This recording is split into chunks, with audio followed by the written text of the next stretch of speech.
Well, Bill, what do you think? I don't think you were lying. This thing gets up and runs. It is a mover. Hi, I'm Scott Cusey, and along with me, Bill Stern. Thanks for joining us as we show you how to build some Mopar muscle on a budget. Scott, this thing reminds me of a car I had back when I was in high school. 70 CUDA 440 convertible, just like this, except it had a bigger motor, but it wasn't as fast as this guy. Well, we did a little tune-up on this 383 Magnum in this baby, and I'll tell you, she moves out pretty good. She made over 400 horsepower, and you know, you got a couple choices, Bill. You can go out and pay a lot of money, get 400 horsepower, get a red convertible like this, cost you $65,000, $70,000, or you can build a car like this. And have a lot more fun. As we saw this afternoon cruising around in this baby, you get a lot more attention in a car like this. The insurance certainly has to be less expensive. And as you were pointing out, this is a car that's going to appreciate in value versus going the other way. That's really neat thing about a car like this. When you have restored it and bring it back into pristine condition, the value goes up every year that you keep it. Plus, it's a four-seater and it's fun in parades and so forth. Scott, I'm sold on building a muscle car. How do you start? Well, I like to start, Bill, with a plan, with an outline, and I like to put a budget on it so I know about what I'm going to spend and kind of just detail everything out so I've got some goals and objectives before I start the actual project itself. And before I even find the car, there's a few things that you got to think about so you don't make mistakes right from the get-go. Let's go inside and talk about those things. Sounds great. Scott, I see we've got a variety of literature and so forth to talk about here. Well, where do we begin? Well, I guess you got to start by deciding what style of vehicle that you like. Do you like Mopars? Do you like Chevrolets? Are you a Ford person? You know, you've got to start with the basic area like that. Then you've got to narrow it down a little bit more, the application itself. Now, on this tape, we're going to concentrate on Mopars. And specifically, we chose to do a Challenger. Then we located our 71 Challenger that we wanted to build, and there's a lot of different reasons that we went with the Challenger. Well, and I think it's important to point out that you want to have a car that's not so obscure that you'll never find one or you'll never find parts or anybody that knows anything about it. And on the flip side of the coin, you don't want to have the rarest, most high-performance muscle car ever built, because if you choose a 70 Hemi, you better have a $60,000 or $70,000 budget. And they're extremely rare. So you have to kind of pick something that's kind of mainstream, parts are readily available, the cars are readily available, and it isn't going to cost you an arm and a leg. Exactly. Now, one of the things that you have to do is to develop a plan. And there's three basic things that I like to include in a plan, Bill. The first thing that I like to include is a budget. You've got to start out with a number in mind that says, well, I want to build this car, and this is approximately how much I want to spend. And then if you're like me, you're going to add about 30 or 40% to that. Yeah. Well, we're going to set our budget somewhere around $15,000, $16,000 for our overall project, and we'll have to see how we come out a little bit later in the tape. Now, the next thing that you have to include is a time frame and a goal. I mean, how fast do you want the project done? The faster that you're going to want the project done, let's say you try to build your car in the course of a year, okay? That's going to be an awful lot of time you're going to have to spend, and you're not always going to find the best deals on parts because you'll buy a part 1 week, and a month later, you found the part, same part, identical for half the price. Yep. So the longer you can spread out your project, the less money you're probably going to spend on it. So don't think you're going to buy this car in April and be cruising around with it all spiffed up on 4th of July, probably. Yeah, good point. And lastly, you have to include what your abilities are and what you can do on the car. Can you build the engine? Can you do the bodywork? Can you fix the interior that needs to be repaired? You've got to determine that so when you're laying out your overall budget in different areas of the vehicle, you can say, okay, yes, I can build the engine, but I can't do the bodywork, so I'm going to have to contract out for the bodywork, and that has to be budgeted for. Good point, good point. I assume also when you figure out how you're going to use the car, that's going to be an important aspect as far as helping you decide how much you have to spend on the engine. I mean, if you're going to drag race it, it's going to be a more expensive engine than if you're just going to drive it around on the street and so forth. Sure, and then there's a lot of different safety equipment issues that come into play. If you're racing it. Yeah, if you're going to race it. Sure. And if you're just going to drive it around the street, you might want some different handling characteristics versus if you were drag racing it. Sure. You know, a lot of different things like that. So determine its usage. Is it going to be a show car all the time? Is it going to be just a daily driver? Is it going to be a racer? Or a combination thereof. That'll make a difference on also the car that you're buying, because if it's strictly a show car, you might want to get what's called a numbers matching car, right, Bill? Where the original engine is in place. If the car is going to be judged on its originality, you want to have a lot of the original bracketry, the interior and so forth, all already done or already been restored, so that you're not spending a fortune on little tiny details. Yep. The other aspect as far as its use is concerned is it's going to help you pick out the proper gear ratios, the type of rear end you're going to have in it, and so forth. So you don't buy a car that's really nice, but it's got all the wrong stuff on it. If it's going to be a parade car, you can go with the 350 gear ratio in the rear end. If you're going to drag race it, you might want a 410 gear ratio. So it makes a big difference on exactly what you're going to include in your plan if you know what you're going to use the vehicle for. Sure. When it comes to building on a budget, Scott, there's a lot of ways to save money as far as the parts that you're going to need are concerned, aren't there? Oh, sure. You can either buy everything new, or you can buy used parts. Now, used parts you're going to find at local swap meets, and one of the best places to find a lot of the used parts that help you rebuild these types of vehicles is to locate the local car club in your area that concentrates on those vehicles. Besides, they know where all the good cars are, or probably have them, and maybe want to sell them. So, the other thing is knowledge is wealth, and you can't have too much literature at hand and know your project inside and out any too well. Excellent point, Bill. Now, I've got a number of different publications here that can help you out with your project. First one I've got is a Street Rodder's Handbook. Now, this goes over a lot of different things like wiring, suspension updates, actually taking the body off the car, and the things that you got to watch for, and how to prepare for a complete frame-off type restoration. Sure. I also see that you have a restoration book, and this particular one happens to be on Mustangs, but they make a variety of these, and if you can find one that's tailored to your particular car, you're going to be way ahead as far as being able to choose the right parts, the right car, and so forth and so on, and have just the information you're going to need. Sure. Now, another book that I located that was specific to our vehicle was a Haynes manual. And they basically take each vehicle apart and put it back together. So there's a lot of good ground type information in there as far as a lot of the basics. There's not total specifics in there when it comes to restoration. That's your restoration book. But a lot of good information in the book. Little bits and pieces here and there. And then, of course, the manufacturers, Mopar is really, really good at putting out literature. You've got a couple of manuals here that I see are real greasy. Oh, yeah.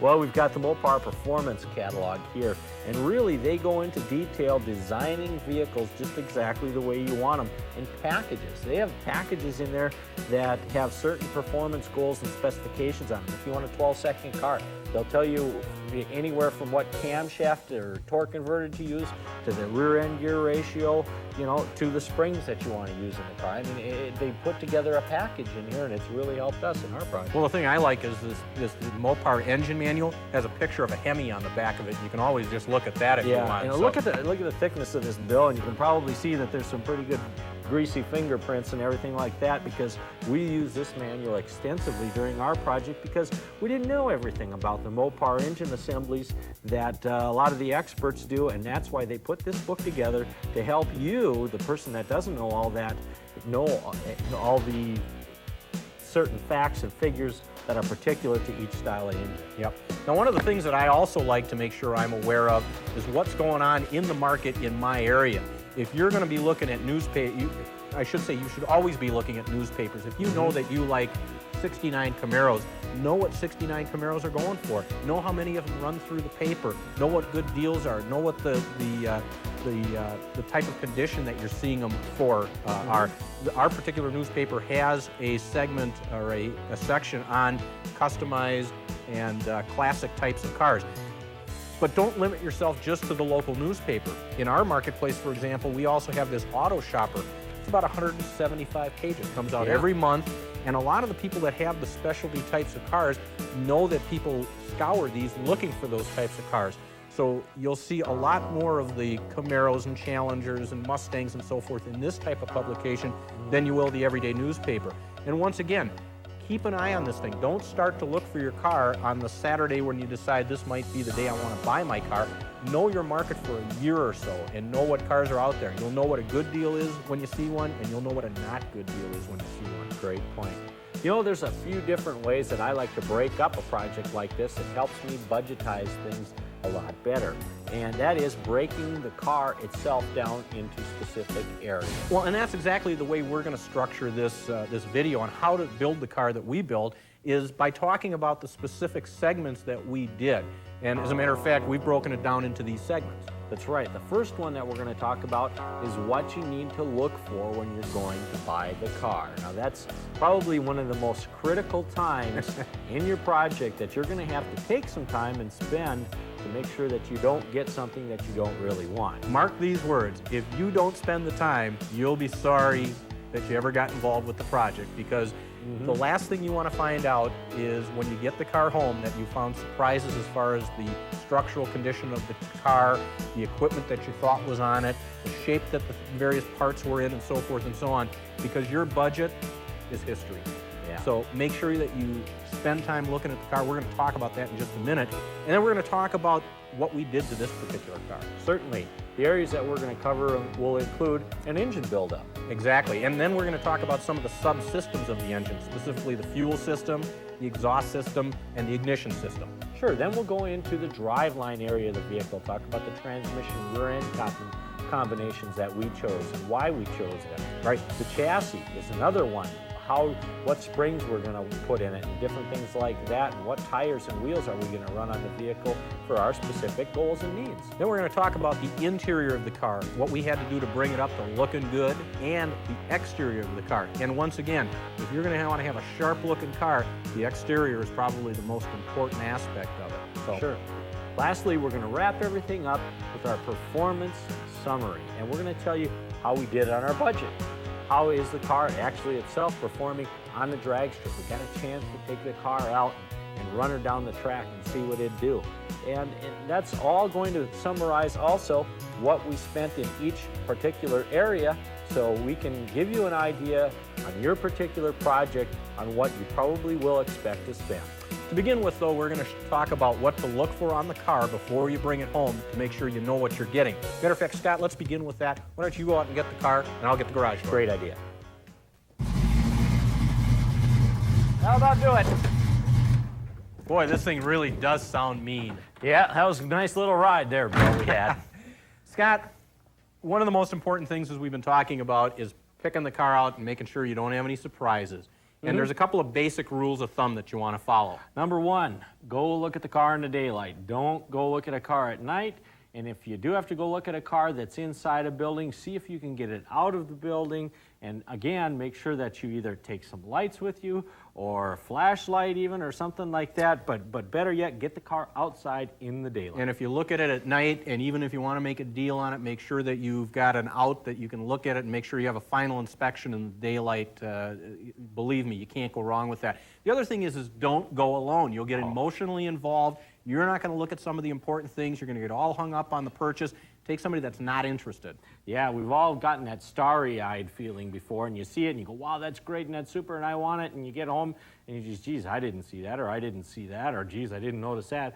But a disinterested party, especially one that is well-versed in looking at the body of vehicles, maybe even a mechanic or a local auto body man, or better yet, somebody from the local car club. Yeah, the guy that knows that particular car inside and out, that's had them for years, that's had a variety of them, is going to be able to point out some of the problem areas. They're going to be able to point out the good points, the bad points, and give you a real good idea of what that car is worth.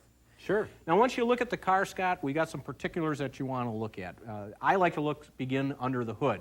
Now, when you go under the hood, more importantly than just taking a look at the engine, which you may end up changing anyway, it may be part of the plans, check the inner fender wells for corrosion. One of the chief criteria things you're going to want to look for on the overall inspection of the car is corrosion in various aspects if you're looking at a 20 or 30-year-old car. Whether it's underneath the hood, or it's on the wheel wells, or it's underneath the floorboards, or it's in the trunk, we got a couple handy little tools that are going to help you do just that. Don't go without a couple of these.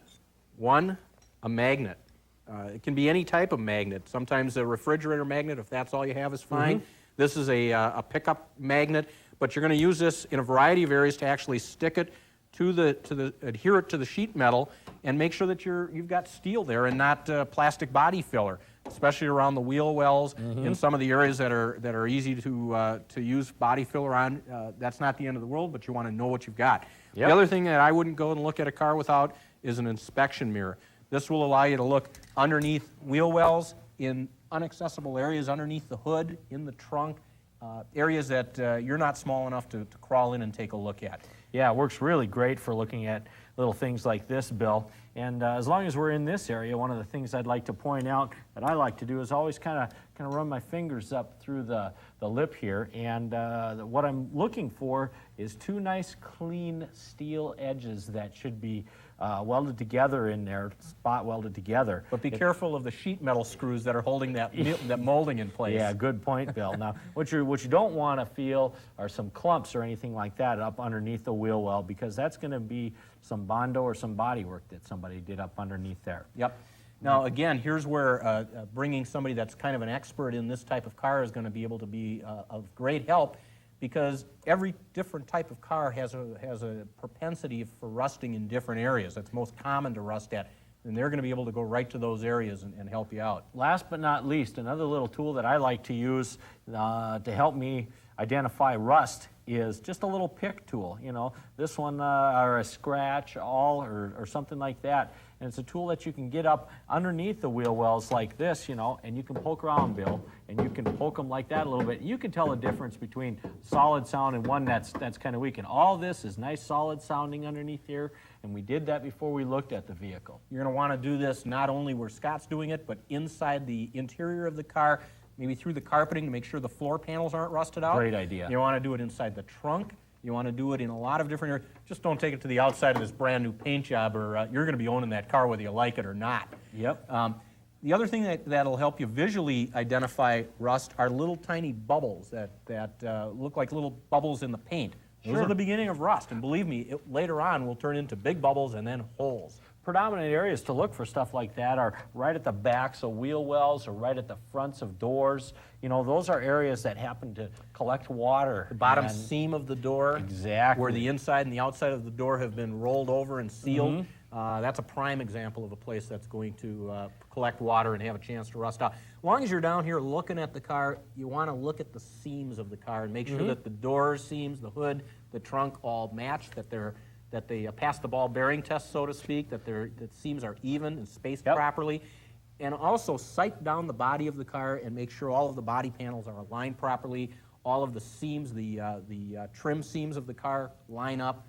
Yeah. It goes a long way to just looking at how the car is. I mean, if everything is aligned and lined up properly, that's telling you that structurally the car is in much better shape than something that the stuff isn't aligned. If it's not aligned, most commonly it's been in an accident, it's had panels replaced, some type of work has been done at the car at some point in time. Then what I like to do is I'll stand back and go back 30, 40 feet from the car and look at it from about 8 different angles, front, back, both sides, the different corners.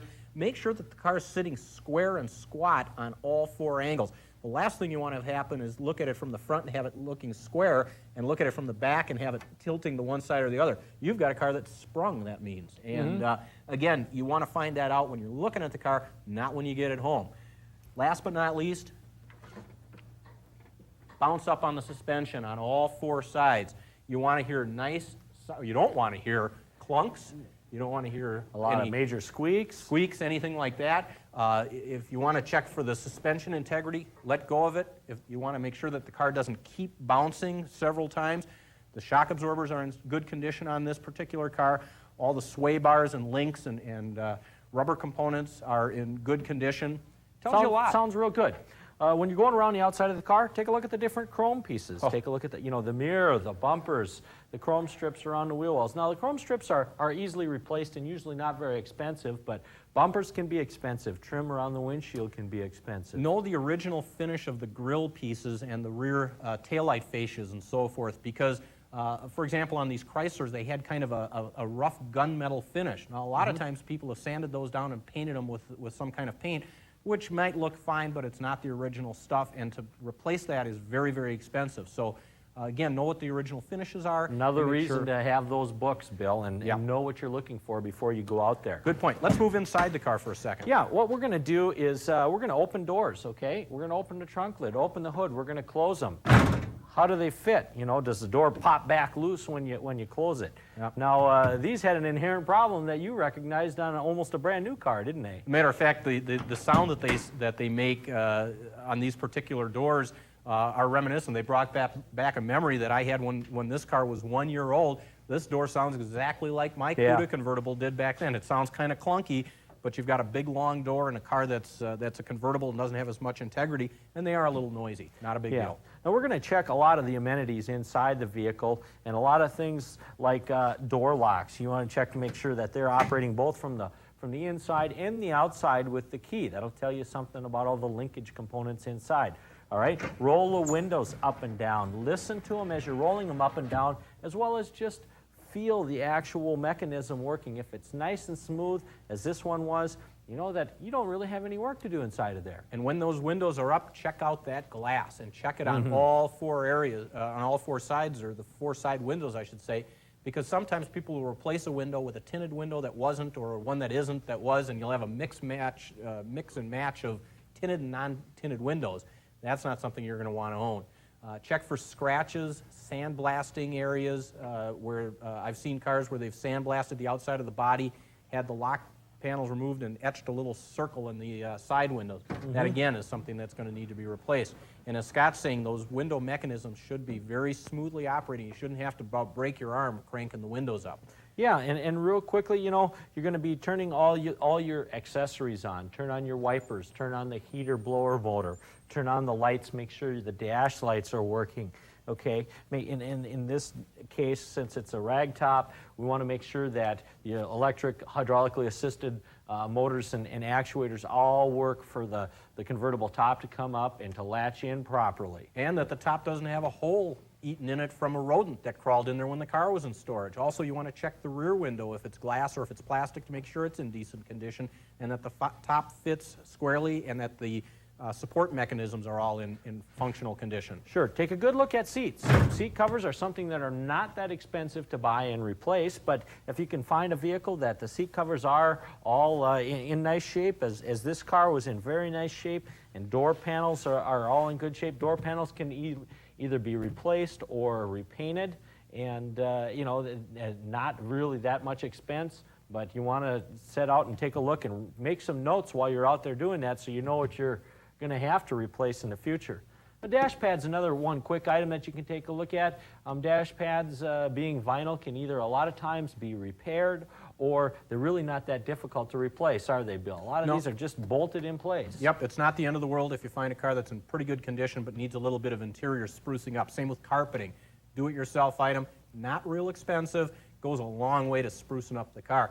Then probably is going to come the most fun aspect of looking at the car, and that's taking it for a test drive. Test drive is going to tell you a whole bunch about this car. Especially if you can buy a car that's already a runner and you can drive it home. We recommend doing that because it allows you to take it for a test drive. Step on the brakes. Does it pull to the right? Does it pull to the left? You know, does this seat shake when you're going down the road so much that you know there's a major vibration in the car that needs to be taken care of? Yep. How does it sound when you're going over bumps? Is it a nice solid sound, you know, or is there a bunch of clunking and rattling going on when you're going over bumps? That's going to tell you a lot about the car. Does the wheel shake or shimmy as you're going down the road? These are all telltale signs that there's additional work to do somewhere in the suspension and drivetrain. Also, if you have any way, shape, or form to do it, get the car up in the air. Now, that may be taking it to a service facility and paying the guy 20, 30 bucks to throw it up in the air for half an hour so you can look it over. It might be as simple as dragging a car trailer with a friend along so that you can put it up on the trailer and look at it from underneath. But you're going to want to inspect the suspension components. Again, the floorboards, you're going to look for any replacement welds. You're going to look for any rusting spots, any structural damage. The underside of the car can tell you a lot, and believe me, you're better off to find it out now than 6 months after you buy the car. Last but not least, just a little bit of advice when you're going out to make the deals when you're buying the car. Go out and look at the car, make your notes, take some numbers, take the VIN number off the front of the car, take the VIN numbers off the door, make sure they're matching, make sure that the motor that the person is claiming is in the car is actually the motor that's supposed to be in the car, and that's what you can tell with those numbers. Check all those things out so you got a little bit better idea when you come back to the bargaining table of what your pricing range is going to be, and if the guy's way out of line or if he's actually in the ballpark. And then you can make them an offer. And I suggest you can go anytime, sometimes up to 20 or 30% what the guy's actually advertising the car at, because they're going to advertise it for a little bit more than what they want because they know they're going to end up dealing a little bit anyhow. Sure. As they taught me in the car business, don't leave money laying on the table. If you save 10% on the purchase price of an $8,000 car, you just bought a brand new set of wheels and tires for that car just by doing a little bit of negotiating. Sure. Scott, we can see that this car had a very structurally solid body, had a great paint job, had a pretty solid interior, just needed a few little things, had an automatic transmission, which we were looking for, had the type of drivetrain which we desired.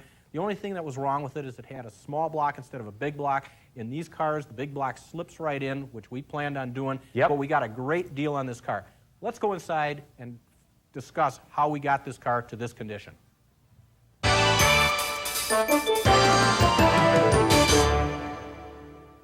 Scott, although we said in the introduction that we could have easily driven this car for a while we built up the engine and done this in stages, that wasn't going to be the point of our project. And the first thing that happened when we got this car home was out came that small block. Out with the small block and preparation to go in with the big block. Now, the big block didn't come with the purchase of the car. No, we had to go out and scout the big block up, and what we ended up finding was a 1970 Charger that had a 383 Magnum in it.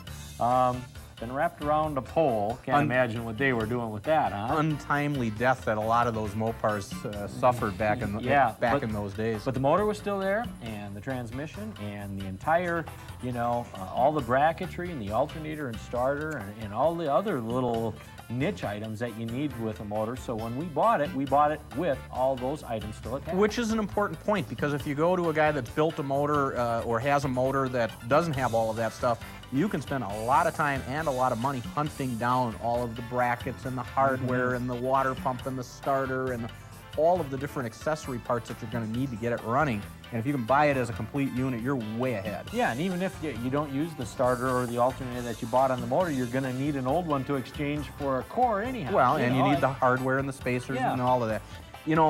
Interestingly, you saved some money by finding out that the guy that had the engine or had the car was really quite interested in keeping the exhaust manifold. Sure, that was another consideration since we chose that we were going to go with headers on this car. Anyhow, we knew that we were going to do that. We didn't need the exhaust manifold, and we saved like $150 on the motor just by allowing that guy to keep the 383 factory Magnum exhaust manifold. Another little tip here is never throw anything away, because one man's garbage is another man's gold. And who would have thought that 383 exhaust manifolds were worth $150 to some guy? But obviously, I'm not up to snuff on what these things are worth. There was one little problem with the engine, though. It didn't turn over. Yeah, we did try that, so that's something we want to keep under consideration is take the old, breaker bar out there with the right size socket on it and try to turn the motor over. In our case, you couldn't turn it over. So we knew right away that we were going to have to bore the motor out, we were going to have to put new pistons in it, and of course bearings and a lot of, oil pump, a lot of other little things like that. And one of the things we did get from the guy is a guarantee that if the block was cracked or the crank was broke or anything like that, that he would, warrant it for at least that type of a deal. But all of the major big parts that we were looking for were in good shape. Yeah, they were. The bearings were worn now, obviously. We had to hammer the pistons out of the block, but the block was not cracked or anything like that, and we were able to bore it out and install new pistons and all the other parts. I remember from my Mopar days that the big block Mopars had some really, really good points, and they had some not so good points. There were some design deficiencies that you really want to maybe address if you're looking for top horsepower. Sure.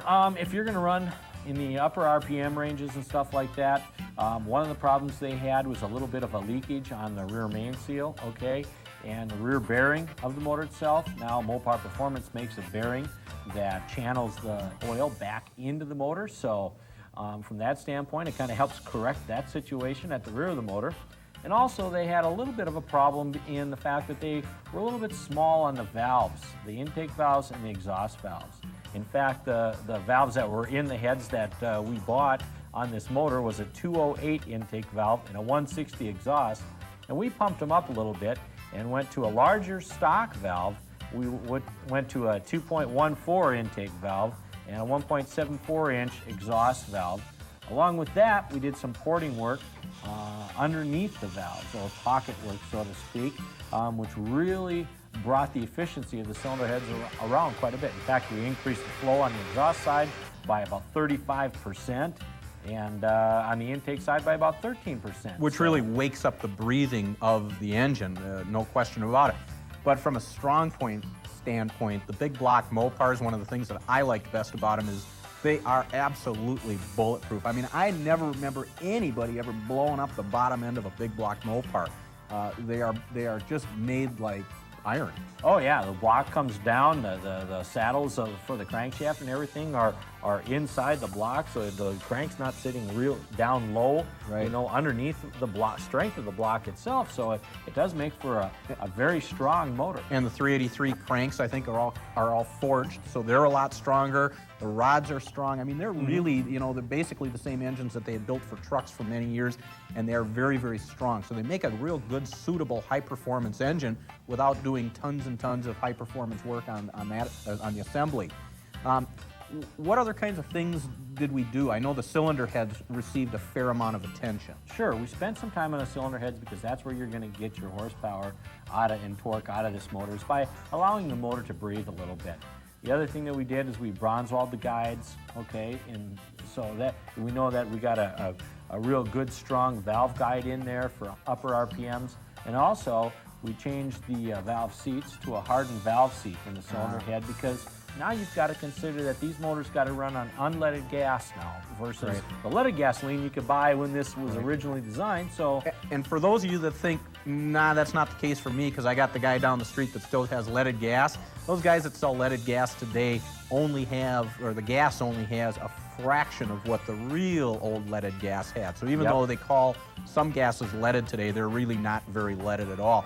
Scott, one of the most important things a person has to do when they're rebuilding an engine, especially for performance characteristics, is matching the components. There's nothing more detrimental than putting in the wrong camshaft or the wrong compression ratio. Again, Mopar has come to the rescue. As a matter of fact, look at the thickness of this catalog. yeah. It's 20 bucks, and again, it's probably the best 20 bucks you can spend if you're going to rebuild a Mopar for performance. Speed secrets, racing modifications for the Chrysler V6s and V8s. It has everything you need to know as far as parts. They have recipes and menus in here to get any kind of horsepower or performance that you're looking for. They'll tell you exactly how to do it, and it'll save you a lot of screwing around. And basically, one of the things that we did when we started choosing the parts to put back into this motor is we went into their recipe section for a motor and said, hey, we'd like about a 13-second car, okay? Right down the list, cam, pistons, you know, rings. I mean, all the stuff, even suspension and chassis components were recommended. Different leaf springs for the rear of the car, okay? Sure, and that's one nice thing about Mopars is because of the design of the chassis, they're very easy to get to leave unless you're getting extremely fast. I mean, they're a lot easier than a lot of other cars out there. Getting back to the engine again, of course we balanced and clearanced the whole engine so that it was blueprinted, if you will. That helps not only from a horsepower and running standpoint, but certainly the longevity of it. You bet. And the other thing that we chose to do is, since we wanted to get to about a 10-to-1 compression ratio, and we couldn't do that with the pistons and cylinder heads we had without a little bit of help. And that's another thing that the Mopar catalog helped us do, was we actually decided to run a 60,000 shim underneath the cylinder head gasket, a 42,000 cylinder head gasket, for a total of about 102 thousandths, which increases the amount of area in our combustion chamber and lowered our compression from an 11-to-1 to about a 10.4-to-1, which we can sneak by on pump premium gas with. Sure, back off the timing a little bit and off you go. And of course, as we've done on all of these project cars, there was some time spent after reassembly on the dynamometer. That's, again, money well spent. It does a bunch of things. Oh yeah, we were able to initially break in the camshaft, okay, and get the RPMs up there right away. We're able to control the temperature in the engine, okay, and get it broke in right before we even do any dyno pulls on it. And then we're able to determine, you know, the size of the carburetor that works best on the motor, the jetting that is most efficient for this motor. You know, what does, 38 degrees of total timing do? Or what does 40 degrees of total timing do? Or, Sure. you know, or 36. What does this motor like to run at? That's all figured out and broke in and running. Okay, what if we got a leak? Okay, hey, we fix it right there, okay? And before the motor goes in the car, it's all set to go. Well, plus it helps you determine a lot of things down the line as far as the car is concerned, such as what gear ratio are you going to use? The shift points as far as getting maximum performance out of it. And once again, you're going to be able to have a lot more information going in on the thing. Plus, you can brag to your friends how much horsepower and torque the engine has. Sure, and we came up with some pretty impressive numbers on this 383, Bill. Tell me. Well, we came up with 385 peak horsepower. More than 1 horsepower per cubic inch, which is certainly respectable. At 6,000 RPMs. Yep. And the peak torque was 406 foot-pounds of torque. That's monstrous. At 4,000 RPMs. That's a stump puller, so I'm sure this car is going to get up and run, and we'll talk about that.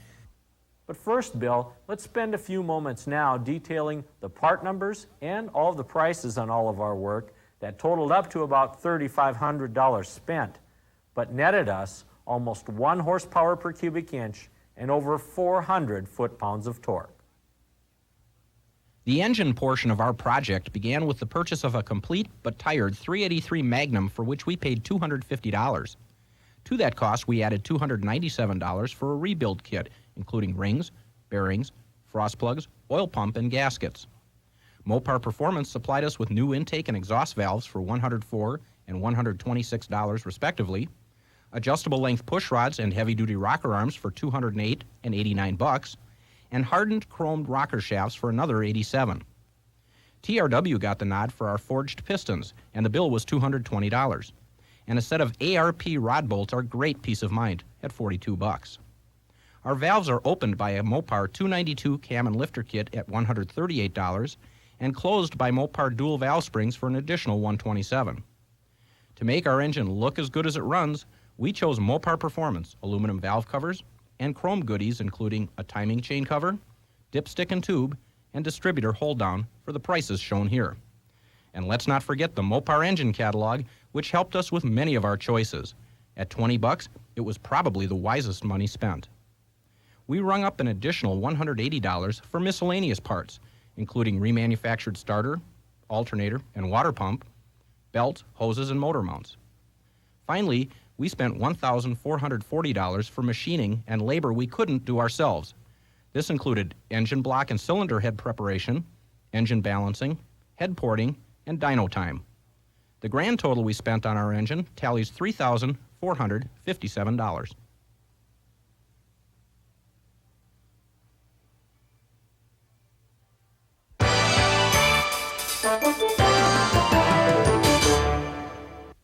Well, now that we've talked about building the engine, let's talk about some of the subsystems. Particularly, we're going to talk with the fuel system. And what a better place to do it than on the engine itself. Sure.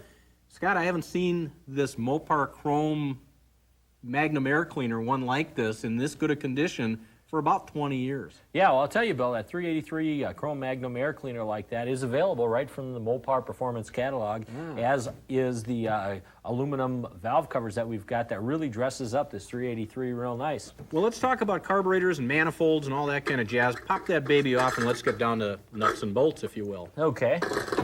You know, there's nothing that can make a car more or less drivable than the carburation, the intake manifold, and so forth. And a lot of people are steered wrong by this stuff. We want to set everybody on the right track. Sure. Let's talk a little bit about what we have here. Well, what we've got to top things off there, Bill, is an Edelbrock 750 CFM mechanical carburetor. Looks a lot like the original equipment carburetor type version. Obviously, it's a much nicer finish. It's highly polished, but it's that horizontal split, lift the top off to attain the metering rods and jets and so forth. And Actually, the nice thing about this, Bill, is Edelbrock has redesigned that, and it's simply a matter of taking a couple screws right out of the top of the cover, and you can get right to the metering rods that way. So Boy, that's nice. that's one of the reasons we chose this carburetor, is because of its ease for adjustment and tunability. Now, I see we also went with an aluminum intake manifold. It says Mopar on it.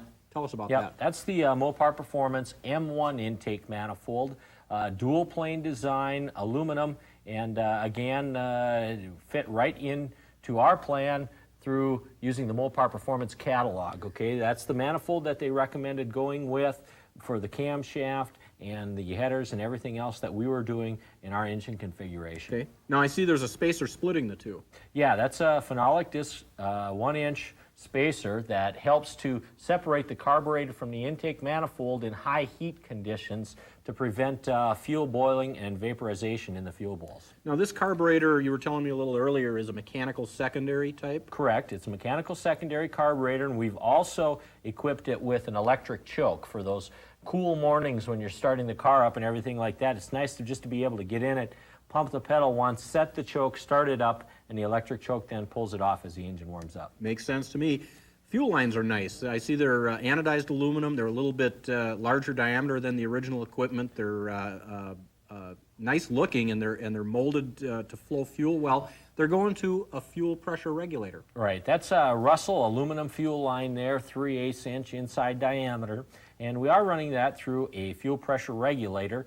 And the reason we're doing that is because we've put a high-performance, high-pressure mechanical fuel pump on this engine.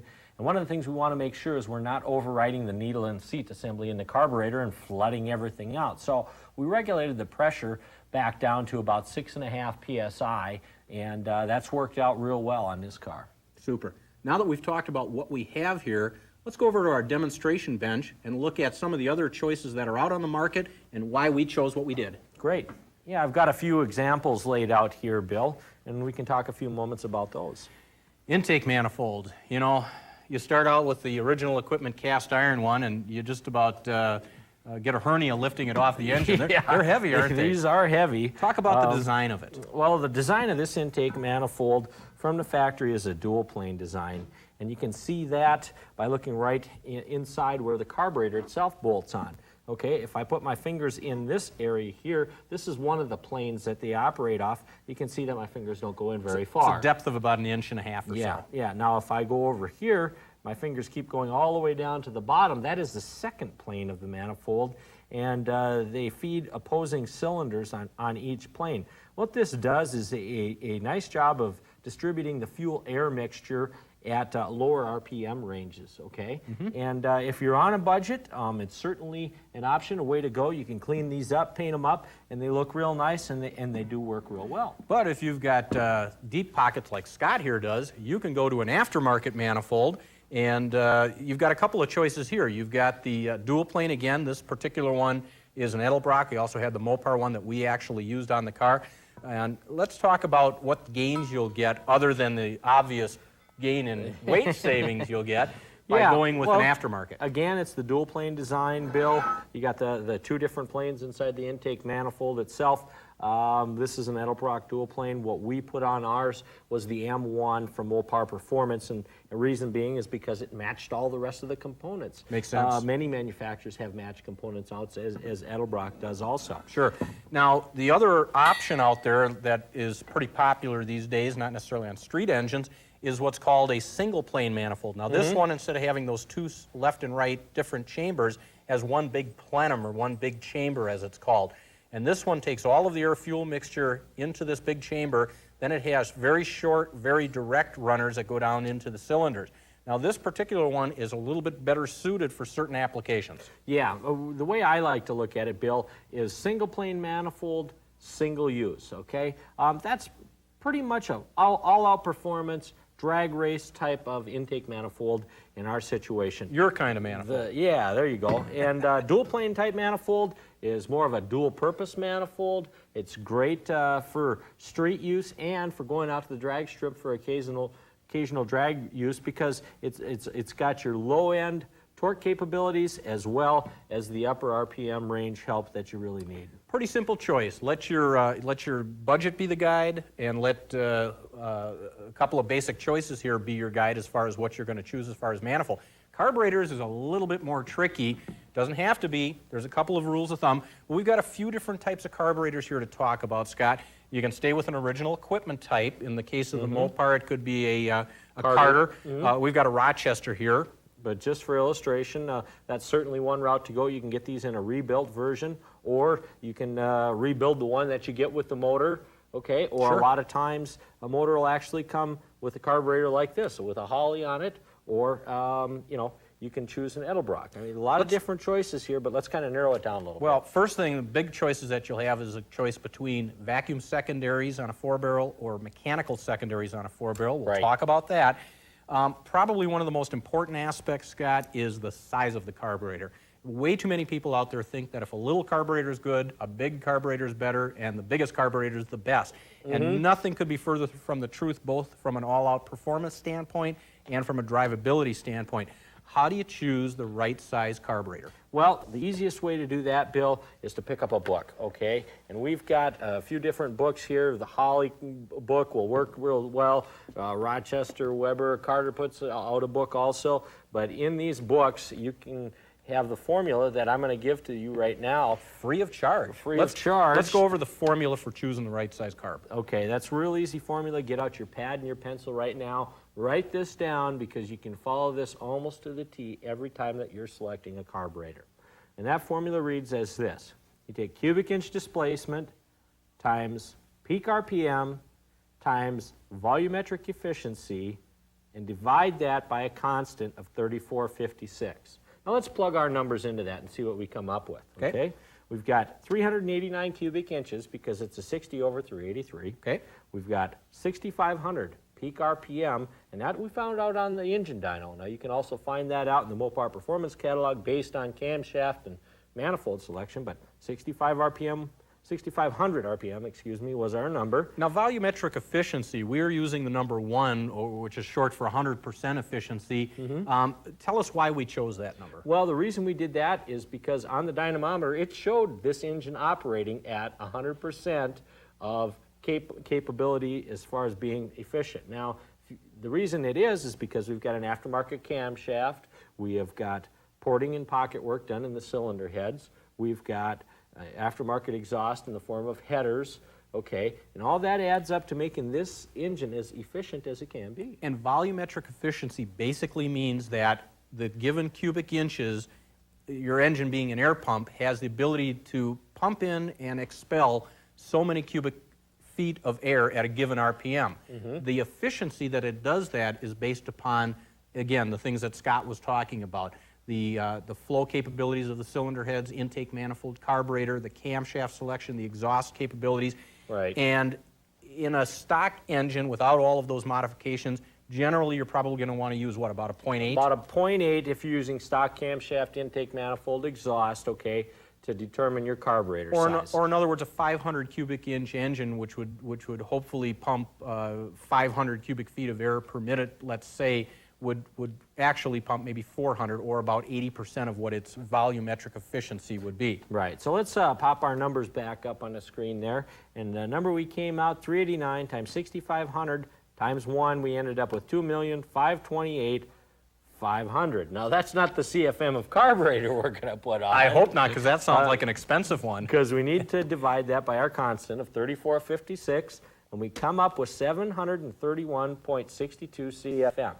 That's why we chose the 750 that we did, okay? What you want to do is probably round that number up to the next nearest size. But no further now. And that's all we did. That's right. Let's talk about secondaries. Okay. Mechanical secondaries, again, there's a lot of people out there that think, boy, when I stick my foot in and I want them secondaries to open up and dump all that air and fuel into the engine, which could or could not be the proper choice. Yeah. Talk about that mechanical. Okay, here's the Edelbrock carburetor. Same design as what we have on this engine over here. This is the 750 CFM. Mechanical secondaries, if you watch the primaries right here, they operate along with the throttle mechanism. And as I go by a certain spot, it pushes the secondaries open. Every time. Every time. It is a mechanical operation. So my foot's on the gas pedal, and I'm opening them up mechanically, and that's where they got their name. Now go back down to idle and just crank it open real quick. See, what happens there is you got instantaneous throttle on all four corners. Yep. Now your engine may like that, or your engine may bog like mad. Yeah. So they also have the option of having a vacuum secondary like this Holly is equipped with. Again, this being the throttle lever hooked to the gas pedal, I can open the primaries, but that's all it opens with my foot. Now the secondaries are operated by this vacuum dash pod over here. This vacuum dash pod is hooked up to an air passage that reads the demand of the engine over on the primary side, and when it gets to a certain point, the vacuum will allow these secondaries to open.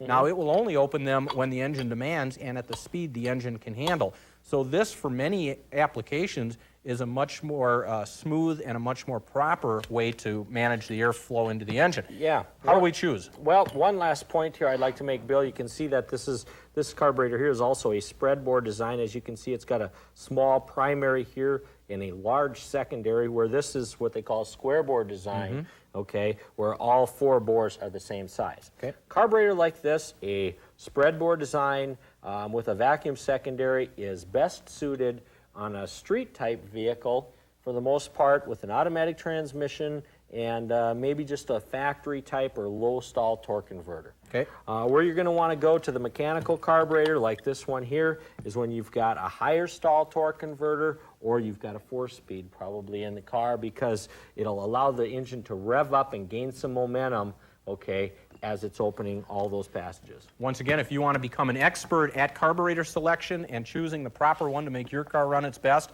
there's no better place to get carburetor knowledge than one of these books. Yep. Scott, the last thing we have to talk about as far as the fuel system is getting the fuel up to the carburetor. Now, again, if you don't have any of these aftermarket high-performance accessories, a stock original equipment type mechanical fuel pump will do the job. You bet. Not in our case. Right. In our case, since we went high performance with our motor, we installed a pump similar to this one right here, and this is what they call a mechanical high performance fuel pump. Nice thing about this is it bolts right in where the factory pump goes in. You don't have to do a lot of changing or routing changes in the fuel lines and everything like that. It's pretty much a bolt in, hook me up. I've got more fuel pressure and more fuel volume than the stock one. So your carburetor won't run out of fuel. Now, that'll work up to, what, 450 horsepower? Yeah, up to about 400 to 450 horsepower you can get by with a pump like this, and it's somewhere up to around 6,000 to 6,500 RPMs. Okay. If that's not enough, there is the option of going with an electric pump such as this. There's a couple of advantages. There's a couple of disadvantages. Sure. A pump like this is going to cost you more money, number one. Number two, it's going to make a little bit more noise, so it's not going to be quite as quiet as a mechanical pump. And number three, you're going to have to mount it back by the tank, which is going to require some changing of the routing of the lines in the vehicle itself, okay? And so for that reason, if it's just simply a street application, I think I'd go with the mechanical pump. But if you're in a full, all-out race application, you're going to want to go to this pump, because it does pump more fuel. In fact, this pump here will pump about 110 gallons per hour, you know. You can use it to pump out the swimming pool. Or... Yeah, just about. It does pump and move a lot of fuel. Now, last but not least, just a real quick mention, if you are rerouting some of the fuel lines in your vehicle and you're going to use the vehicle, let's say for drag racing, NHRA drag racing or IHRA drag racing, there are some restrictions on where you can route the fuel line. Most of the time, it's outside of the frame rails, okay, and stuff like that. Whereas if you're operating just a mechanical pump and you're not drag racing it and stuff like that, you can pretty much use the stock routing. And Good point. Now, if you want to make sure you don't spend your hard-earned dollars the wrong places, check out the parts you buy before you buy them. It's very, very good advice. Let's take a quick second and recap the money we invested in the fuel system in our project car. Our fuel system utilizes a Mopar Performance M1 dual-plane intake manifold at $295, an Edelbrock 750 carburetor for $198, a high-volume mechanical fuel pump for $56, and fuel pressure regulator for another $23. Additionally, we used a phenolic spacer under the carburetor, which cost $24, and we chose a Mopar Performance chrome air cleaner for $76 and 383 air cleaner ID plate for $29 more. The $48 we spent for aluminum fuel line and various fittings brought the total for our fuel system to $749.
now we've set aside the intake components that we were talking about, and we've spread out some of the exhaust system components that you'll have choices about.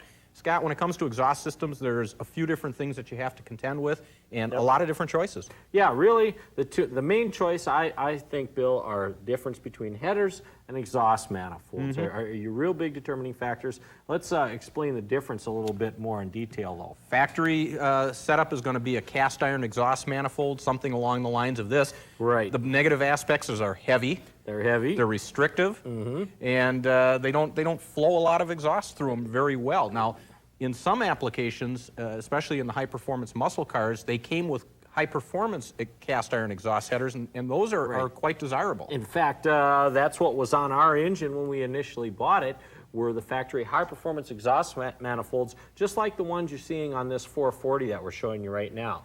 Now, one of the things that we chose to do is go with aftermarket exhaust headers, and we actually were able to sell those exhaust manifolds and get some pretty good bucks for it. In fact, enough to almost pay for half of our exhaust system. Yeah, so. the high-performance ones are short in supply and they're high in demand, so if you've got a set of them and you want to go to a set of headers like this, you might look at offing them and making some money. Sure. When it comes to exhaust headers, you got a choice as far as how much money you're going to spend. We've got a couple of examples here. The low end of exhaust headers, I think, run somewhere around $80, $90 these days.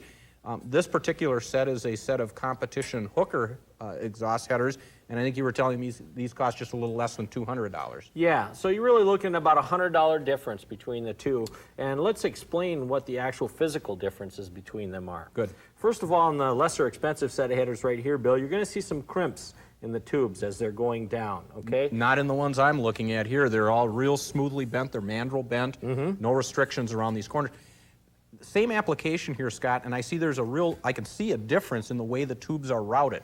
Yep. Now, what you're going to notice here is on the lesser expensive type of header, this tube here is very long. This tube here is very short, okay?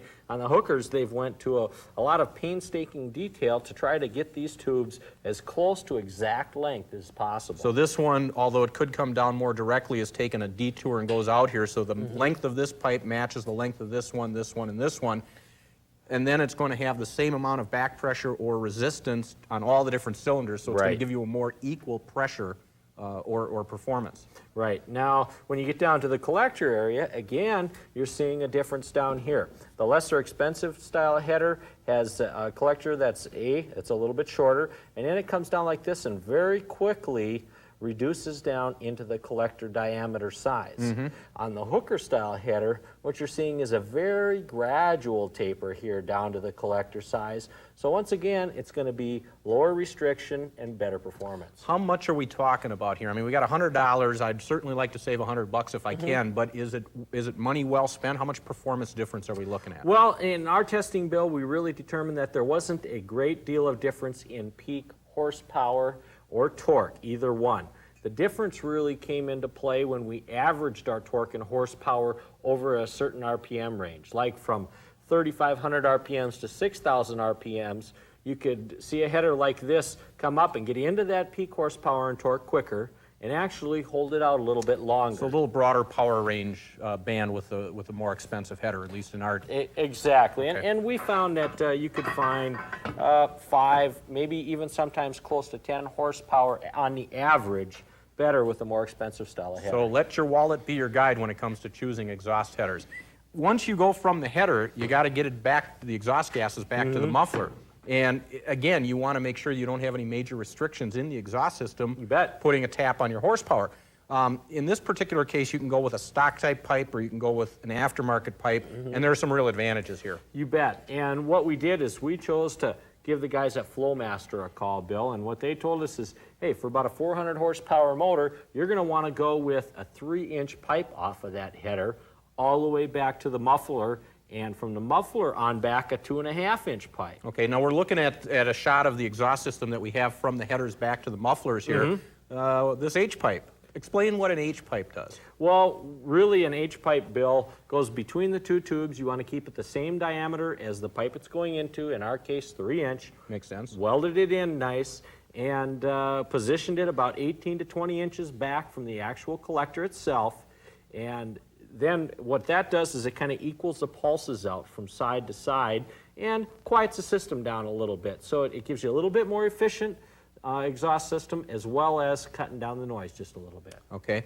Mufflers. Once you get back to muffler stage, you've got a lot of choices to make. As a matter of fact, what we used to do when I was bucks down and had all I could do to afford the headers was go with these $14.95 header mufflers, where they've taken a straight-through glass pack muffler, welded a flange on it, and you can actually see right through these things. Yep. Bad performance choice. Well, it's surprising that these really don't give you the peak performance that you want on your engine, and secondly, they're very loud. So it might be something that you could bolt on just to test your car in the driveway a little bit, or to maybe get down to the muffler shop, but that'd be about it that you'd want to do with something like this. Now, there are better choices than stock-type mufflers. As a matter of fact, one of the terms that's been around a long time, ever since I was out there, were these turbo mufflers.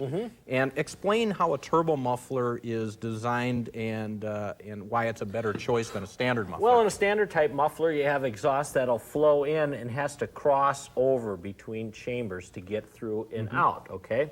A turbo-style muffler, such as this one here, you can see that it's got exhaust channels in here that they come right around nice, swoopy corners inside the muffler before they go out of the other side of it. There still is packing material between them where these louvers dump into to add some quietness. As a matter of fact, these flow very, very well, but they really are very quiet mufflers. Yes, it's not a bad situation as far as noise is concerned at all. But of course, being the 90s, there's a new, better way to go, and that's by technology. And once again, Flowmaster. Flowmaster designed a muffler that's got chambers in it, Bill, and it flows in, and again, as you can see, there's a V chamber in there, and it's all real built to be low restrictive and at the same time be relatively quiet. I like the looks of these. I wish they had a clear cover on them so you could show all your friends. This is kind of like the inside design of my loudspeakers at home. Sure. I like the technology. And they're a fully aluminized shell, real heavy muffler. If you actually grab onto a set of them yourself, and you can feel the weight that's there, so it's going to be a muffler that's going to last you a long time too. And then of course from the muffler back, you want to also have a full tailpipe on the car, and here we've got a real good illustration of why bigger is better. Sure. Well, here's a stock type tailpipe, Bill, and as you can see, it's probably only about 1 3/4 inches in diameter, maybe 1 7/8 inches at best right up here, and then it goes into a crimped bend here, comes up, and you get back out to 1 7/8 inches, and another crimped bend, comes back, another crimped bend, and it's crimped bend after crimped bend. Turbulence. Okay, there's turbulence and restriction in that style of a system. Now, compare that up here to a Flowmaster pipe for the same vehicle, and you can see that. You can see the difference in diameter is the first thing you see. This is a 2.5-inch pipe. It's got mandrel bends in it, and what that means is they don't have the fluted crimps like this. It's a nice smooth bend like that, so the transition of the flow of the exhaust up around those bends is as efficient as possible. It's a fully aluminized tube, so it's going to last you a long time, and it's heavy duty. So it's quiet too. I mean, I can tell that this is going to muffle noise that's emanating from the pipe. So again, it doesn't make a lot of sense to build an engine that's putting out maximum horsepower and then hanging a real restrictive, inexpensive exhaust system on the car. You're just defeating your own purpose. Why not, again, engineer in the system from front to back? At the back of the car, speaking of that, one of the neatest things I've seen on the car is what you did with the exhaust tips, and you actually fabricated some stock-appearing exhaust tips to fit into this without restriction. Yeah, what we did is went down to the local muffler shop and said, hey, we want to retain the factory look at the back end of the car, okay? And so they took the factory tips, they cut off the small 1 7/8 inches inlet pipe to the factory tips, welded on a new inlet pipe. Well, it was 2.5 inches, so it wouldn't restrict our exhaust again. We got all this money spent in this exhaust going back. We don't want to restrict it right at the end either. And so it really came out looking real nice. We positioned the chrome tips where the factory tips are supposed to be, and really came out to be a full, complete. And the way the valance panel is bent, you really wouldn't want to have a round exhaust pipe coming out there. So this is really a nice finish to the system. You know, last, we can't not talk about catalytic converters when it comes to exhaust. Some people have to deal with them. They need the emission controls. Let's talk about catalytic converters and the fact that they really don't hurt performance. Right, Bill. And the thing that hurts performance in a catalytic converter are two things. A, the diameter of the pipe going into the converter. So you're going to want to be selective when you're picking up a catalytic converter to put in the system, try to get one that's at least 2.5-inch or larger inlet and outlet. Okay. Secondly, the thing that makes a catalytic converter restrictive, Bill, is when they get plugged up. And the reason they get plugged up are because the fuel system running way too rich, or somebody that's put leaded fuel in an unleaded vehicle, and that plugs up the catalytic converter. Otherwise, they're quite efficient. Right. Last but not least, we should talk about high performance, high temperature paint. When you get your exhaust system under the car, you want it to look as good as the pictures we've got here of our car.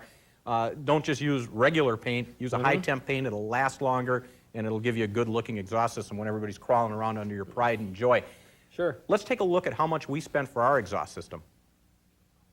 We chose Dynamax headers for $85 to handle the spent gases on Project Mopar. Flowmaster mufflers and 2.5-inch tailpipes, which cost us $112 and $54 respectively, quiet the rumble and deliver the waste to OEM chrome tips, which set us back $100. $225 was spent at our local muffler shop for fabrication of our 3-inch exhaust pipes with H-pipe, modification of the stock exhaust tips, and installation of the entire system.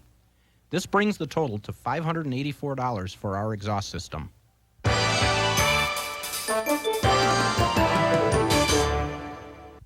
Scott, now we've got the air in the engine, we got the air out of the engine, we got to light it up when it's in the engine. Yep. Ignition system. Again, you can go with factory stuff, you can go with all kinds of aftermarket stuff. Let your budget be your guide. What do we choose?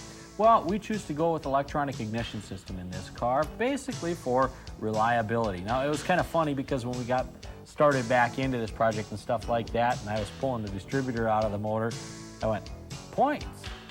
Jeez, I remember those. I haven't seen them in a while, so it was kind of fun because then we said, okay, well, points work okay and everything like that. There's nothing wrong with a point-type distributor. Well, sure, the factory Mopar high-performance dual-point distributors, as I recall, were good to 7,000 RPM if you had good points in them.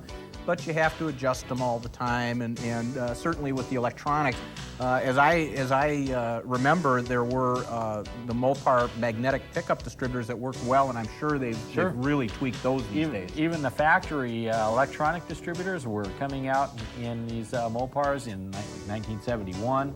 Okay, so this car was right about on the verge of did it have points or not have points. Sure. So you can get one of those if you're on a real strict budget, a used electronic distributor and a standard ignition box. But if you're looking for performance, you're going to want to upgrade a little bit, which is what we did. Mopar Performance, in fact, has an entire kit available that comes with the distributor, with the ignition box, and a wiring harness that just plugs right into the car, plugs right into your ignition system, and you're set to go. It's a real slick package. And they even have, as I understand, we were talking earlier, they have 3 different levels of performance depending on how many RPM you need to make versus, again, how deep your checkbook is.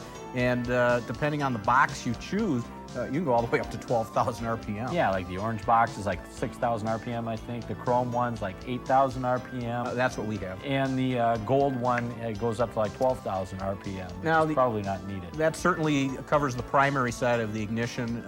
Now, of course, we also have to talk about ignition coils and plug wires and plugs and so forth.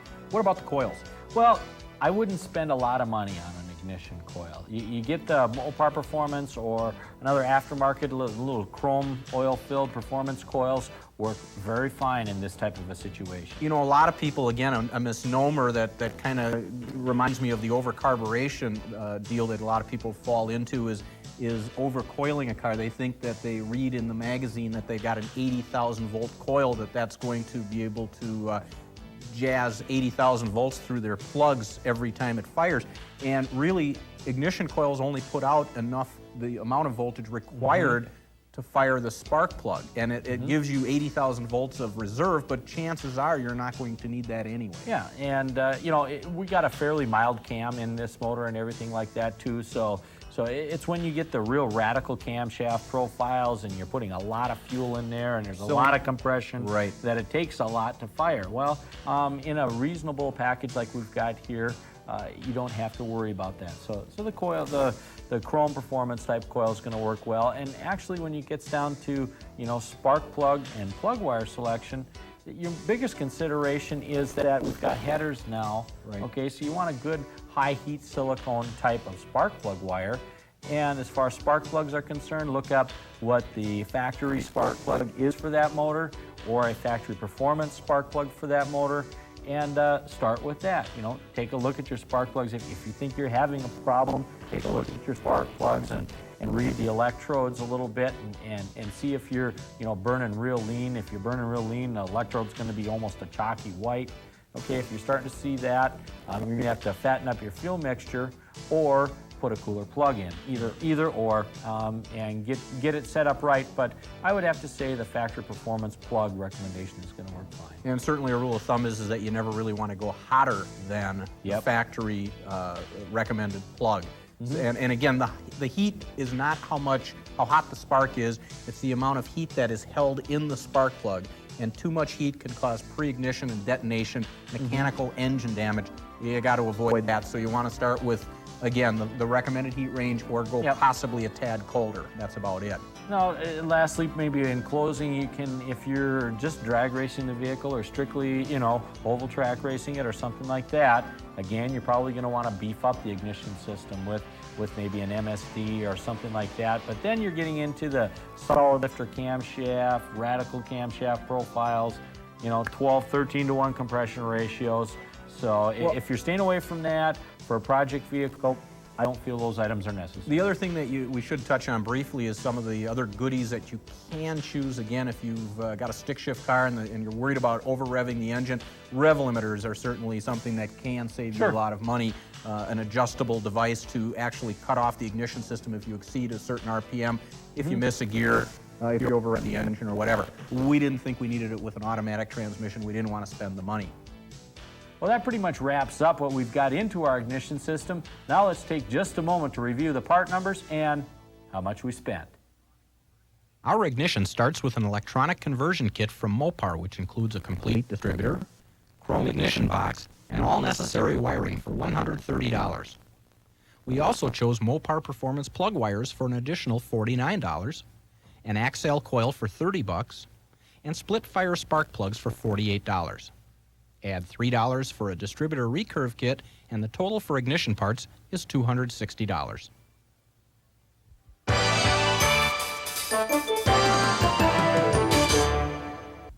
Scott, we've talked about the engine and all of its subsystems and so forth. What would naturally follow, obviously, would be the transmission and the rest of the driveline. Sure. Let's talk about what we did on our Challenger. Okay, well, one of the things we chose to go with is the automatic, because the car had an automatic in it. Quick point, 727 transmission was in the car with the small block.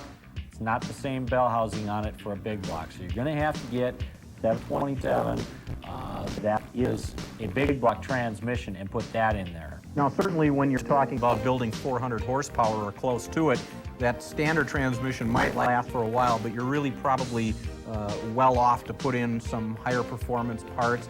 Certainly a different torque converter to maximize the performance of the car, probably a shift kit and so forth. How did we handle it? Well, again, when it comes to a money issue, Bill, we found a used transmission that was recently rebuilt and had a shift kit already in it. And so we purchased that, and it has worked out real well for us.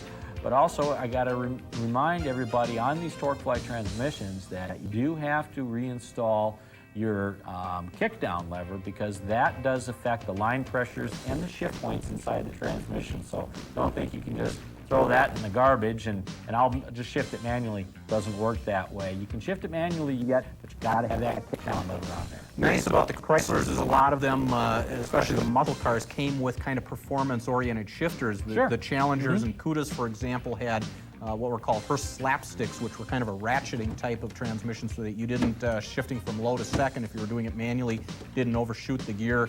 You could pull back and then shoot into drive.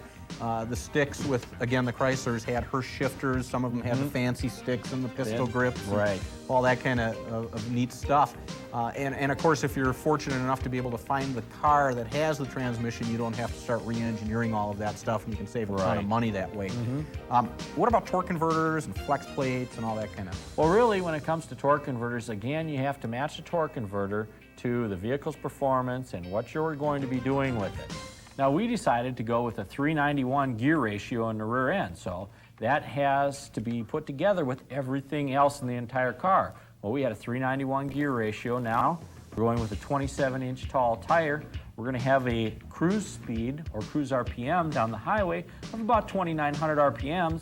So we've got a 3,000 stall torque converter. Now you want to make sure that you match all that stuff up so you're not putting a 4,500 stall torque converter in there and the torque converter isn't locking up when you're cruising down the road, because that's going to create a lot of heat and it could burn out the transmission actually. Once again, it's a matter of making sure that you're not deciding bigger is better, just like the carburetor and the ignition system. That's right. A package program. You know, with this kind of torque, with this kind of power and performance levels, next thing we need to talk about is the drive shaft. And not only is it a matter of getting the car to move, but there's some safety concerns here. We want to have some strength here. You break a U-joint at big speed, and it can pole vault the car. And it's certainly dangerous. So we should talk about the drive shafts and U-joints and some of the safety tips involved here. Sure. A couple little things that you want to consider. First off, you want to make sure that you got the right length drive shaft in there. One of the things is the drive shaft from the 727 transmission in small block was just about an inch or inch and a quarter shorter than what we needed for the big block one. So we had to change drive shafts. Fortunately, we were able to just swap a guide drive shafts.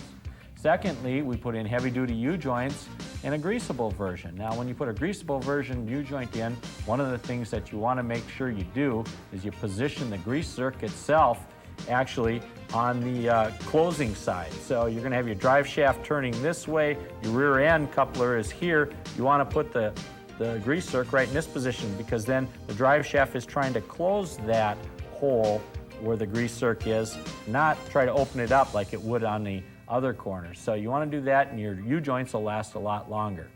Now the other thing you can think about doing is if you're drag racing the vehicle, you're going to run slicks on it, put a drive shaft loop, position it about 6 to 12 inches behind the front U-joint, because that'll just be a lot safer when it comes to the drag strip. And actually, if your car runs real fast, they're going to make you do it anyway. Yeah. So it's a safety concern. Again, if you break a front U-joint, it drops down, hits the wrong part of the road at the wrong time, it can really cause some severe damage, if not catapult the car and wipe it out. Yep. Certainly. When it comes to rear ends, Chrysler had a variety of different sizes and strengths available. And we happen to luck out and have the right one here, but let's go over some of the different ones that are available. Well, they've got an 8 1/4, they've got an 8 3/4, they've got a 9 1/4, they've got the 9 3/4 inch, which is the Dana 60. Okay, the 8 3/4 inch rear end is a good all-around rear end to have. Fortunately, this car had it in it. It already had a positive traction or sure grip differential in it. So all we really had to locate was a ring and pinion for it, put it in, and we were set. We were able to do that and not have to spend a lot of money on putting it together. And of course, a lot of people think, well, I'm going to have this Dana 60 in there because that thing is bulletproof, which it is, but they're very expensive. You can't swap the gears as easily as you can with the 8 3/4, which has the removable pumpkin. So that's kind of a nice feature as well. Plus, it's very readily available. Now, there are some things, again, if you're running more horsepower or a stick with slicks, like we're not, there are some things you need to do. Maybe reinforce the spring perches, and then, of course, you may have to get into higher performance axles and larger diameter studs and so forth. Again, if you're on the budget and you got the performance level we didn't have to do that. Now, if you are going to the drag strip, the other thing, just a quick reminder, is the push-in axle tubes. Make sure that you have somebody weld them in for you, and check the rear end for straightness, because you'll spend a few dollars there, but you'll make sure that your bearings are going to last. Right now, let's take just a moment again to review the parts and the prices. Our drivetrain consists of a used transmission that had been recently rebuilt and is equipped with a performance shift kit for which we paid $275. To that, we bolted a 10-inch, 3,000 stall torque converter for $395 using a heavy-duty flex plate which Mopar Performance sells for $24. Our rear end housing is equipped with a used 391 gear set for which we paid $50, and we were lucky enough to swap our drive shaft for one the correct length at a swap meet. Add $40 for a Hayden transmission cooler, $6 more for a speedometer drive gear, and $25 for gear lube and transmission fluid, and the total comes to $815.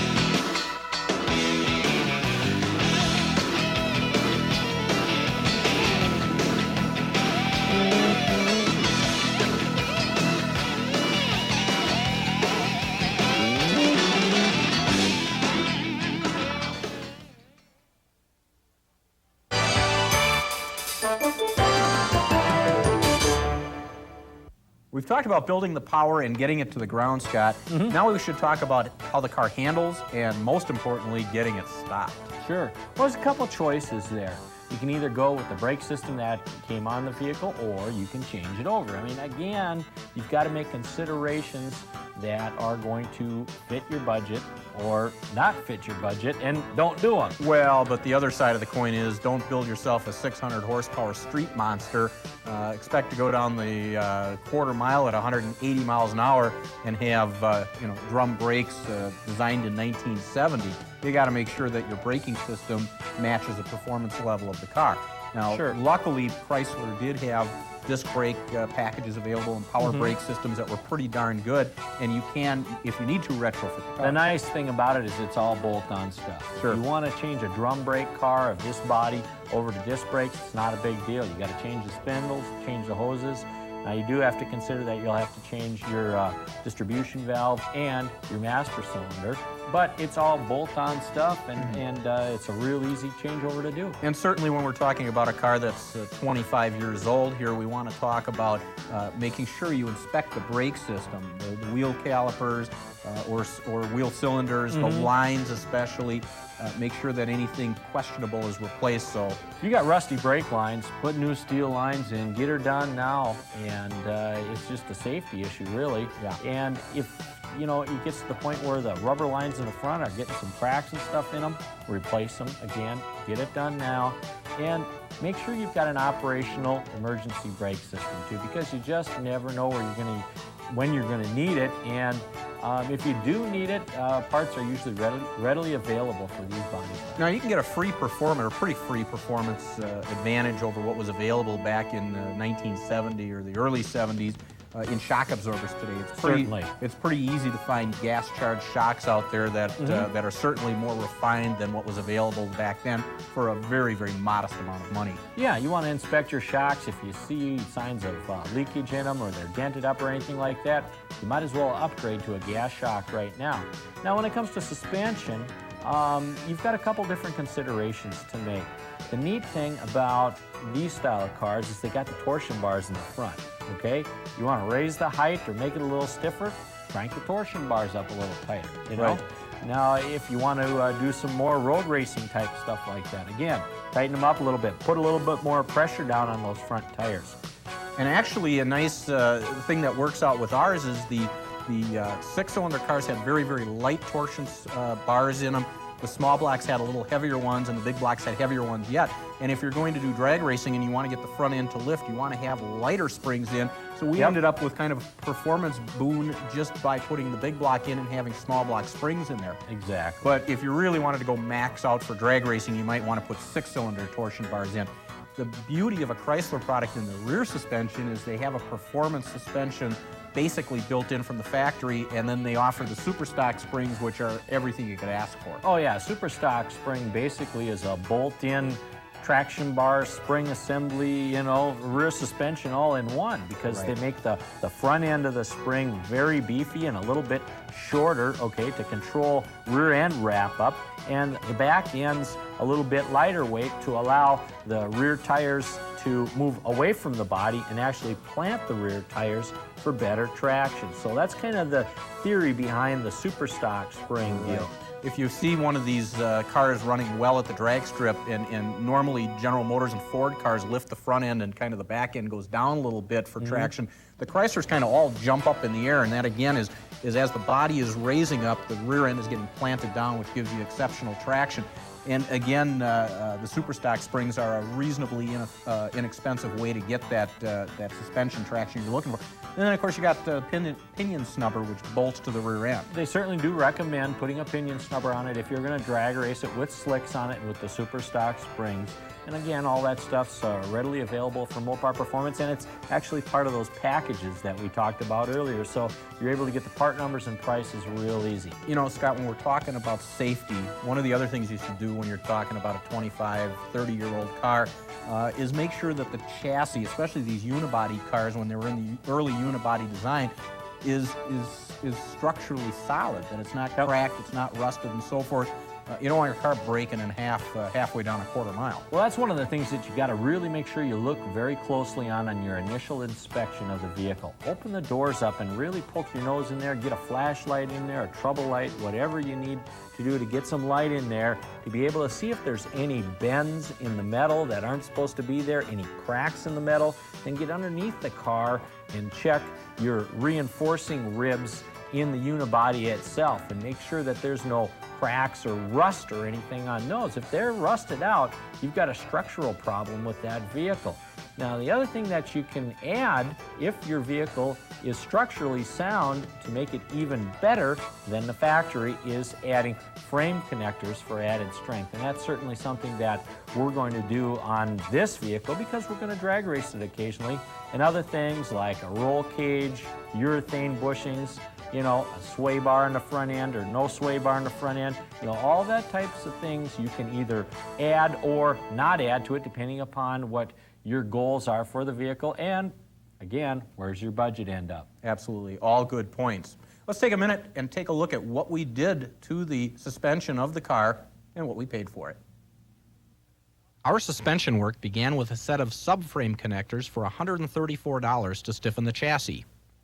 To get the power to the ground, we chose an adjustable pinion snubber for $40 and a set of 50/50 drag shocks for another $74. We also needed new lower ball joints for which we paid $72 and a new master cylinder which was $35.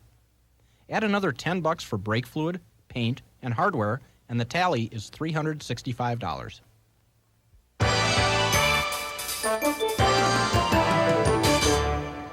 Let's move our attention to the inside of the car. That's where you're going to spend most of the time. And from a standpoint of having a car that looks great, that you really get a lot of bang for the buck when it comes to fixing up the interior. Yeah, and that's one of the things that you need to take a look at again when you're doing your initial inspection. Now, if you can get the vehicle away from where the guy's got it or whatever, especially if it's drivable, take it out for a little test drive, and if you can, you know, look underneath the seats. Okay, peel back the carpet a little bit and take a look at the floorboard. See if there's any rust in there or if there's a gaping hole, you know. And also, you can kind of, if you got a little pick with you or a little knife or something like that, you can kind of poke the floorboard from underneath, and that'll tell you a lot about how solid the vehicle is. You know, one thing that should be pointed out is when you're talking about this era, especially the muscle cars and the pony type cars, there's virtually nothing available, not available for the interior. Right. If you've got ripped seats, if you got junked out carpeting, bad door panels, not really too much to worry about. They're all available. They're really reasonably priced, believe it or not, too. We happen to notice that there was a minor crack on the dashboard of this car. Right, exactly. And don't think that all is lost if you do see a crack in the dashboard, because if it's a pretty minor crack, usually they can be fixed.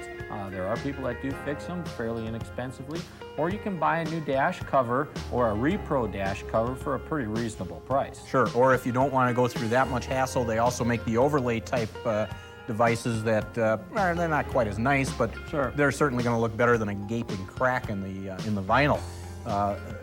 But again, replacing the carpeting or a worn out or faded out door panel or the rear shelf is certainly a great way to dress up the interior of the car. Or maybe somebody's butchered up a door panel and put speakers in them, and taking the speakers out, you got a hole there. Again, as long as you got a body style of a vehicle that is a popular restoration type vehicle. Sure. Now, if you've got a 65 Polara, I don't know how many door panels you're going to find readily available, but for a Challenger or Cuda, Charger, anything like that, you're going to find this stuff. Absolutely.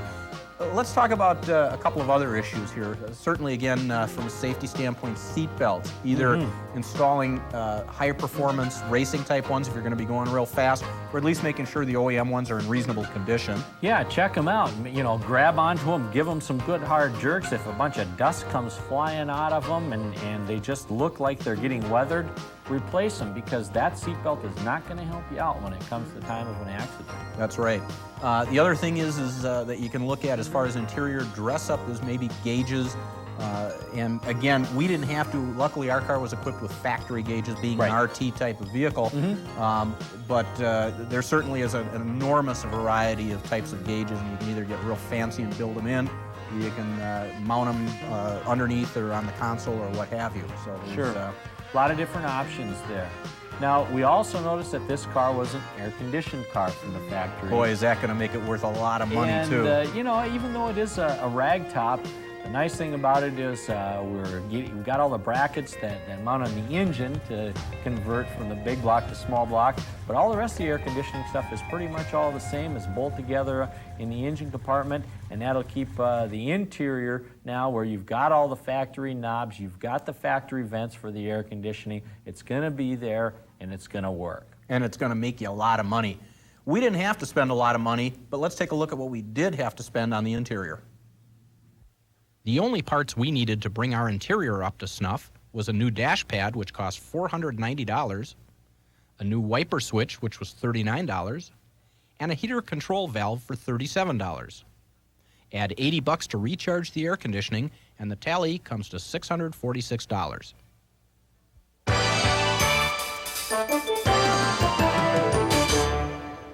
Now, certainly what's going to have the most effect on the general appearance of the vehicle is the body and the condition of the body. Sure. And it can also end up costing you the most money. So here's where you really got to be careful and know what you're getting into. Yeah, first off, as we mentioned earlier, don't go look at the car at night. I mean, plain and simple, you can't see at night. And don't look at it in an enclosed garage or something like that. Get it outside, get it in the sunlight. In fact, get it up on a hoist if you can, or get it on a trailer where you can really get underneath it and look at the floor, you know, again, to make sure there's not any rust in there. And if you can drive the vehicle, take it for a test drive and just stop, take a look down all the body panels, make sure they all line up. If they don't line up, there could be a structural problem there, not just an alignment problem. Right, So, right. and if you see any rust bubbles, any little bubbles in the paint, that's going to tell you there's rust underneath there and there's a hole.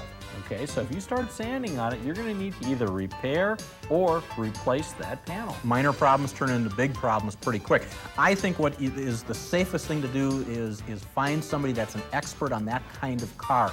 If it's a Camaro, if it's a Cuda or a Challenger, a Mopar type of car, the people that have known and loved these cars for all these years know the problem areas of that car.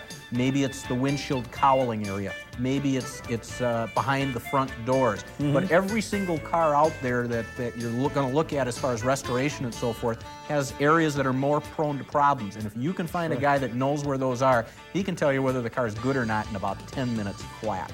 Yeah, and sometimes you run into a vehicle that the paint's just oxidized on it. Okay, you can go down south, you can find a good body, needs motor, tranny, drivetrain, all that stuff. But all you'd have to do basically is scuff it and paint it, so that's another option. You've got other things to look at, such as chrome and glass and all your trim pieces. Make sure they're not dented. And glass, make sure that it's not scratched, or if somebody's done any sandblasting before, make sure it's not pitted. Yep.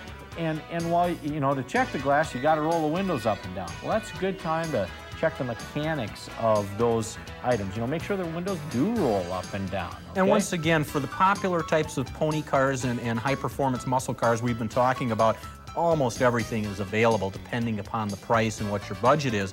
But you're much better off to find a good, solid, clean, well-aligned, solid car and pay more for it up front than to think that you're going to take a real basket case and rebuild it yourself, because unless you are a multi-talented person, chances are you're going to spend a lot more time and a lot more energy than what you thought, and you're going to end up with worse results. So, yeah, definitely. On this car, one of the things that we took a look at also was a convertible top and the hydraulic system that operates the convertible top. It worked fine. The top had been replaced recently. About the only difference there that we had an option on was either a glass or a plastic window in the back end. This one had a plastic one, which is not a big deal. Glass ones are a little bit nicer. They make the vehicle worth a little bit more in the end. But a plastic one, there's nothing wrong with that either. Another nice point is if you look at the car and you think, well, it's generally all there, but I'm going to have to replace this and that and the other thing, and I think it'll cost $500.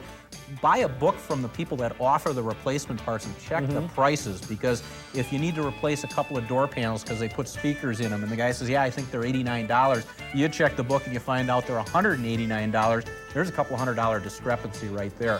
Scott, what about wheels and tires?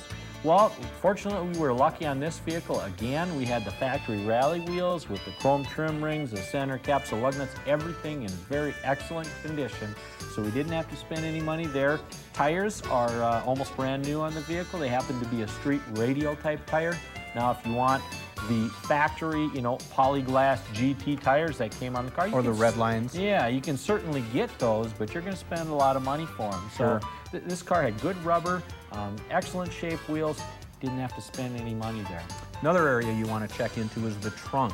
Inspect it to see if it's in good condition, if the matting is there from the original equipment. Check underneath it, again, for rust. Look at the wiring harness in the trunk area, under the hood, underneath the dash.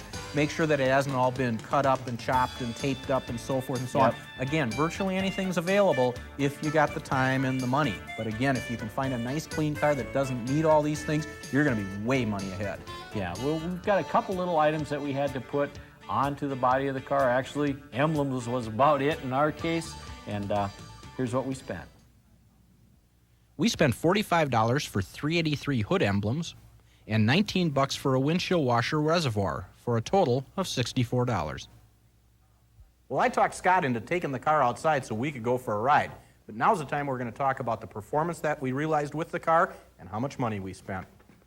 Scott, we had some goals in mind when we started this project, namely to spend right around $15,000, end up with a good, fast street car.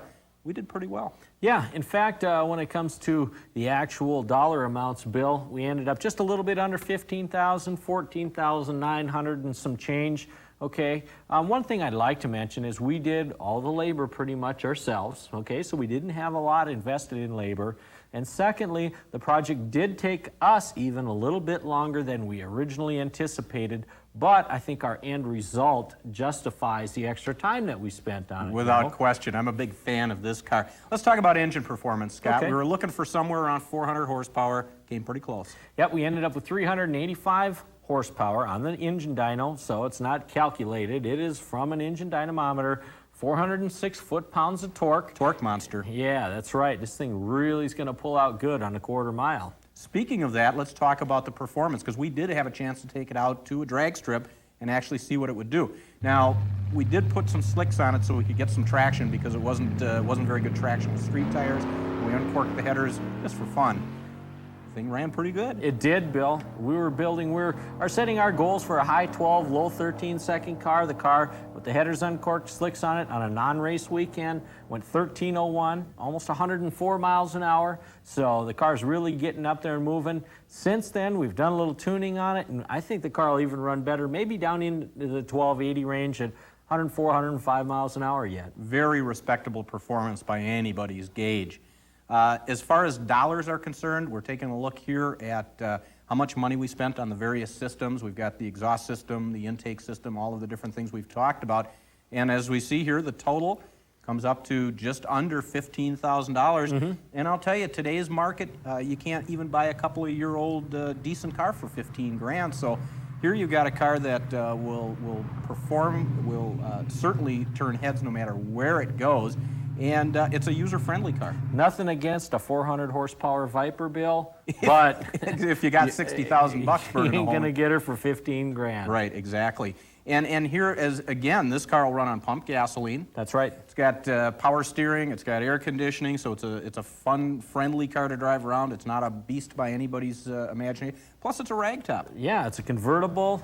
We did the RT look-alike thing on the car, by making sure we had the right hood on it, 383 Magnum emblems, RT stuff on the front and in the back, and it really makes the car a looker. In fact, people wave to you even when you go driving down the street. For the exhaust sounds great.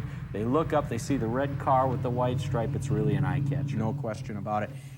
Can't really get away from this without thanking Mopar Performance. And of course, you can get the same type of help we did just by picking up the catalog. That's right, Bill. In fact, this is almost the Bible. If you're going to build a project car and it is a Mopar, this is the way to go, because they can give you the recipes from not only the camshaft and lifter to purchase or pistons for the internal engine components, but they also detail all the chassis parts, transmission, torque converter, rear end gear ratios, all that. You can build that right out of this book right here. Good point. Now, of course, if you're not into Mopars, but you'd like to see a similar type of project done on a Camaro, maybe a Mustang, we've already got you covered. We've done them. Matter of fact, we've built up a 400-plus horsepower Ford Mustang and a 400-plus horsepower Chevrolet Camaro. They really run well. They are available on videos at the same place you purchased this tape. That's right. What do you say we go out for a ride in this Challenger? I'm ready, Bill. Let's go. Scott, I just can't get over what a great-looking car this Challenger is. It is a beautiful ride, and it's a lot of fun to drive for only about $15,000. And Bill, you know what? Talking about drive-ins, why don't we go over and get something to eat? Sounds good, but I'll do the driving. Huh. You're driving, you're buying, buddy. Well, I think we'll be going to a drive-in on the other side of town. Sounds like root beer floats and burgers. I'm Bill. See you next time.